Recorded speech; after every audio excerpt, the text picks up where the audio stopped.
Well, as the fight for abortion rights and women's rights continues, there's an alarming new study from the CDC that found mental health among teenage girls is plummeting. 57% of girls reported feeling persistently sad or hopeless in 2021. That's compared to 36% back in 2011. NBC News youth and culture reporter Kalhan Rosenblatt spoke to several teens about that report and their mental health. She joins us now with more on this. Kalhan, good morning. I really appreciate that you went to actually speak to the teen girls who this study was about to get their take on it. They also, I understand, pointed to the pandemic as one of the big reasons for their despair. So what effect did the pandemic have on those teen girls? Yeah, Stephen. So the pandemic was a big factor here in a lot of these teen girls' depression.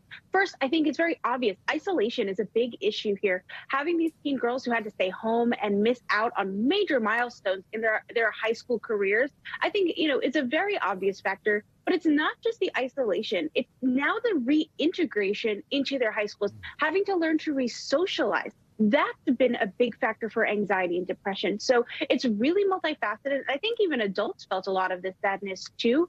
But as a teenager, when you're in your formative years, missing these big milestones, then having to learn how to reintegrate with your peers, I think that has been a huge stressor for these girls. And that's what they were telling me. Yeah, there's so much important socialization that happens there. And to be honest, even before the factor of COVID, when I heard about this study, the first thing I thought of was social media being a major trend. That seems like it had to factor in there some way. So how are these teen girls feeling when they go online?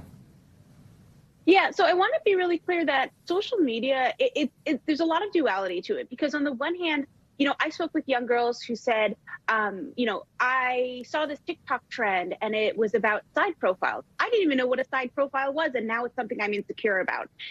These young girls are getting all of this information at their fingertips, all of these beauty standards sort of thrown on top of them. And it's really hard to sort of develop a sense of self and develop your identity and your self-worth when you're sort of constantly comparing not just to celebrities and influencers, but also your peers. Now, I do want to say a lot of these girls pointed to social media as also a way to get a little bit of relief for their mental health. They said seeing other teens who, were open and talking about their mental health on social media, knowing that they're not alone, that was really huge for them. So there is a lot of duality to this issue. It's not just, you can't just paint social media with a broad brush, but definitely something they pointed to as a factor in their sadness and their hopelessness as well.